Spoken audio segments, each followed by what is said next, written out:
Estamos em aliança com o Senhor e com os nossos irmãos. Estamos unidos em um só corpo, a Igreja de Cristo. E como membros desse corpo, estamos unidos de uma forma viva e orgânica. Não somos simplesmente uma mera plateia assistindo cultos dominicais, nem simples consumidores de um produto espiritual produzido nas igrejas. Somos a comunidade da aliança. Foi Deus mesmo quem, de uma forma misteriosa, nos inseriu nesse contexto de vida. Basta observar o amor que surge em nossos corações pelos irmãos, logo que nos convertemos. Esse amor não é fruto da convivência, e nem mesmo de uma identificação pessoal ou circunstancial. Quando a gente se encontra com outro irmão, algo dentro de nós grita por algo que está dentro dele. E eu sei que é a vida de Deus nos unindo. O Espírito de Deus que habita em mim é o mesmo Espírito que habita nele e que nos torna um. Quando estive na Bolívia, eu percebi o quanto que isso era precioso. Irmãos que falavam outro idioma, que tinham outros costumes e fisionomias tão diferentes da minha, mas pareciam fazer parte da minha própria família. É por isso que declaramos em alto e bom som: somos a comunidade da aliança. Em Cristo nos tornamos um. A vida de Deus em nós é o vínculo dessa aliança. Uma mãe não precisa aprender a amar o filho recém-nascido. Parece que algo dentro dela já impulsiona para isso. Há uma ligação de vida entre ambos. A nossa união fraternal não é meramente doutrinária, é uma realidade espiritual. O amor de Deus ele não precisa da convivência entre as pessoas para desenvolver-se. Não confessamos o nosso amor uns pelos outros simplesmente porque estamos juntos na mesma comunidade ou porque conhecemos as fraquezas uns dos outros e aprendemos a aceitá-las, ou porque nos identificamos com ela. A expressão desse amor tem uma motivação bem simples. Existe algo, é a vida de Deus em você que é atraído por algo, que é a vida de Deus que está dentro de mim. Como se fôssemos parte de um todo que procura unir-se em e através de nós. É por isso que podemos olhar no olho do nosso irmão e dizer: meu irmão, eu preciso de você. Não sei como, nem porquê, mas sem você eu sou incompleto. Que coisa misteriosa, né? É esse vínculo que nos une. A nossa aliança de amor ela é uma aliança de amizade. Depois de ter feito uma aliança com Deus, Abraão foi chamado amigo de Deus. A aliança foi a base dessa amizade. Quando andou na terra, Jesus foi chamado de amigo de pecadores. Qual a razão disso? Porque sendo Deus, ele se fez homem para tomar o nosso lugar na cruz. E ele estava em aliança com um homem pecador. Só há amizade genuína quando há aliança. Um grupo familiar bom, saudável e forte não é necessariamente o maior, mas o é aquele onde os membros estão vinculados em amor e amizade. Não fazemos cultos familiares. Ao contrário, nós temos o encontro da família de Deus nas casas onde cultuamos. Ao contrário de Davi e Jonatas, nós não temos a opção de escolher uma pessoa em particular e fazer uma aliança com ela. Assim como não escolhemos pais e irmãos na carne, também não escolhemos nossos irmãos na fé. Deus escolheu por nós, mas as características da aliança entre Davi e Jonatas são comuns a todos nós. Na aliança entre Davi e Jonatas encontramos alguns princípios que também se aplicam a nós, a comunidade da aliança. E precisamos compreender esses princípios e aplicá-los. Não queremos ser apenas uma igreja centrada na palavra, uma igreja de fé e sinais, mas, acima de tudo, queremos ser conhecidos como uma igreja de amor. O quero destacar algumas coisas nesta aliança de Davi e Jonatas que serve como referência para nós hoje.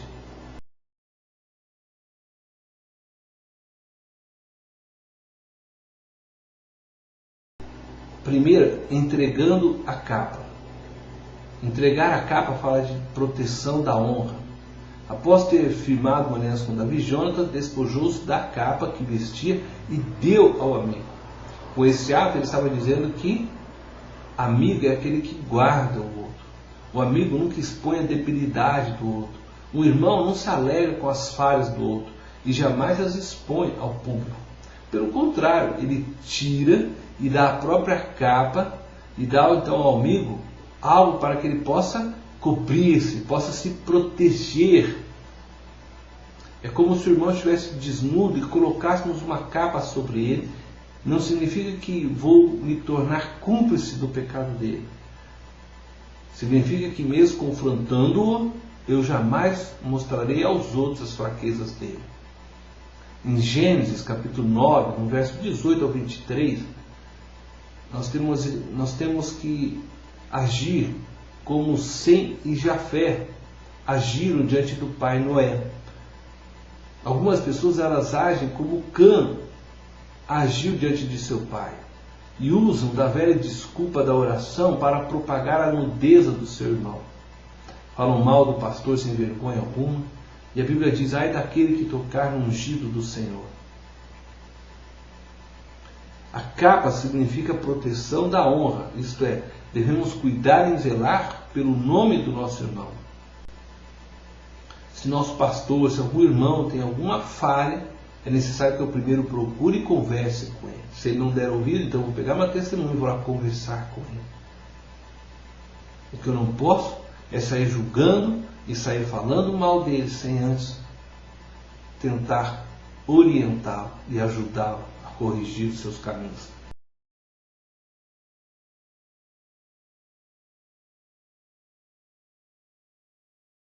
O segundo princípio que eu vou destacar é o despojando-se da armadura. E aqui nós estamos falando de proteção espiritual, nós estamos falando da intercessão. Jonatas despojou-se ainda da sua armadura e entregou ao amigo. Ele não entregou só a capa, buscando proteger seu amigo, mas ele entregou a sua própria armadura. Numa aliança de amizade, não basta a gente colocar a capa para guardar e cobrir o outro. É preciso que eu me disponha a protegê-lo. Eu preciso despojar da minha própria armadura e dizer: olha, eu assumo com você o compromisso de protegê-lo dos seus inimigos. São muitos tipos de ataques a que estamos sujeitos no nosso dia a dia. Por isso, só nos sentiremos seguros e protegidos quando estivermos unidos numa comunidade de aliança. E talvez nenhum outro sinal da aliança seja tão importante como este. Quando eu abro mão da minha armadura para dar ao meu irmão, eu estou dizendo que eu estou pronto para protegê-lo contra tudo e contra todos. Eu estou pronto para ajudá-lo. Em Tiago, capítulo 5, verso 16, diz assim: orai uns pelos outros. Hebreus 13, 18 diz: orai por nós. 2 Tessalonicenses 3:1 diz: irmãos, orai por nós. Se o lobo está atacando o rebanho, está ferindo um de nossos irmãos, e nós não percebemos, é porque ainda não entramos em uma aliança real uns com os outros. Se não conseguimos ouvir o balido daquele que está ao nosso lado, é porque talvez nós estejamos tão preocupados conosco mesmo que não conseguimos ver o nosso próximo. Um grupo que não aprendeu a defender os seus irmãos não é um grupo ainda, mas são apenas religiosos reunidos em alguma reunião, seja lá na quarta, quinta, praticando um cerimonial. Paulo afirma em sua primeira carta aos Coríntios que quando um membro sofre, todo o corpo sofre com ele. E Paulo está afirmando que quando estamos unidos numa aliança orgânica, isto vai acontecer naturalmente. Quando alguém ferir qualquer parte do seu corpo, imediatamente você sente, você reage. Nós somos um só corpo em Cristo.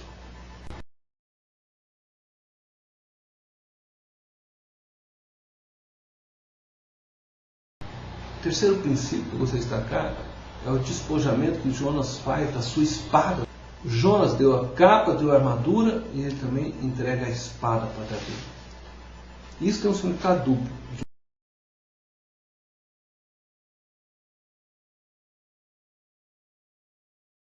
De um lado significa que eu estou desarmado para o meu irmão, estou entregando a minha espada, né?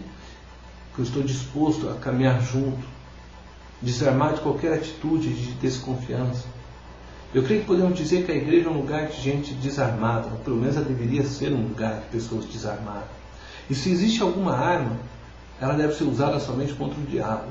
E não precisamos, amados, ser arredios e avessos à comunhão na vida da igreja.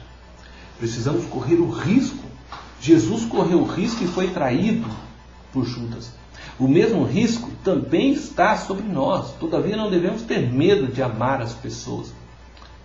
Sempre esperamos o melhor dos irmãos. Por causa desta expectativa, nós muitas vezes nos desapontamos.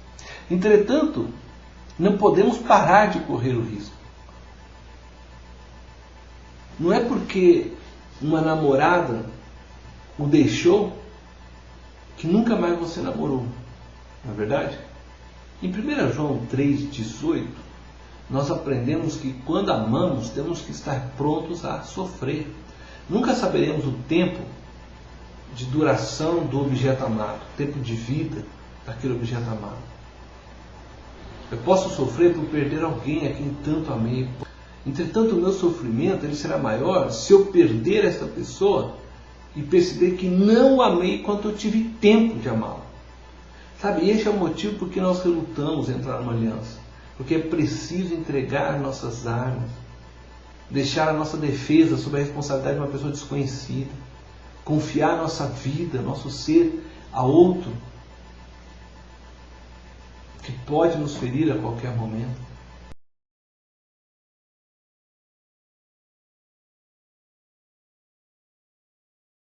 De outro lado, entregar a espada implica abandonar um relacionamento superficial.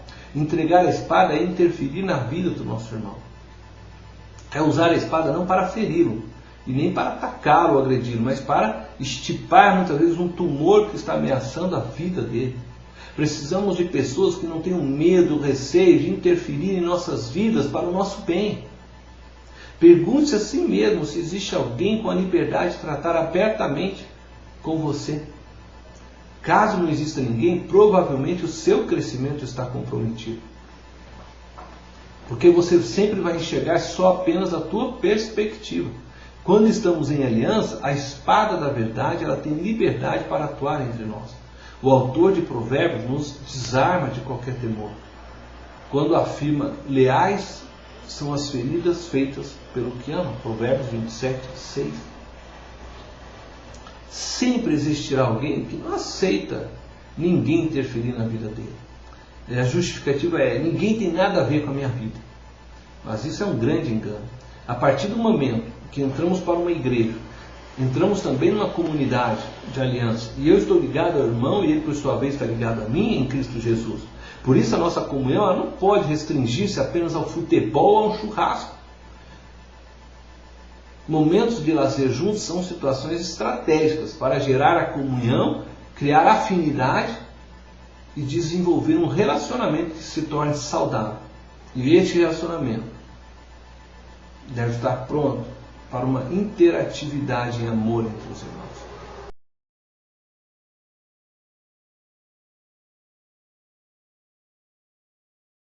O quarto princípio que eu quero destacar é que Jonas depois entrega o seu arco. O arco, ele fala de um auxílio material, de uma provisão material. Nos dias de Davi e Jonas, o arco ele não é exclusivamente uma arma de guerra, como a espada. Sua prioridade maior era a caça. Ao entregar o arco a Davi, Jonatas estava dizendo, eu não vou deixar você na mão. Eu não sou rico, mas o que eu possuo usarei para abençoar você também.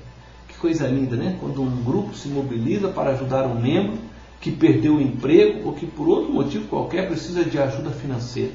Um grande sinal de nossa aliança é quando nos dispomos a levar a mão ao bolso, tirar o nosso arco e entregá-lo ao nosso irmão. Filipenses 4:28, Paulo diz assim que nós recebemos para que também possamos acudir ao necessitado. Precisamos ser igreja, não apenas reuniões, encontros ou comunhão. Precisamos ser igreja nos compromissos, nos relacionamentos de uma maneira íntegra. Se toda a vida da igreja resumisse apenas a uma reunião de fim de semana, então, na verdade, nós não entendemos ainda o que é aliança no corpo. Se o meu compromisso com a igreja é apenas para desempenhar um cargo, o que será de tantos que não têm cargo algum na igreja? O meu compromisso é com o corpo, e não com a estrutura ou com o trabalho. A estrutura e o trabalho se tornam ferramentas para que o corpo desenvolva e cresça, para que eu possa amar, para que eu possa cuidar, para que eu possa praticar tudo aquilo que já foi falado. Mas o meu compromisso é com esse corpo, é com as pessoas que lá estão. Mesmo não fazendo coisa alguma, eu estou comprometido, porque eu tenho uma aliança com a igreja de Cristo e com a minha igreja local, a qual Cristo me colocou.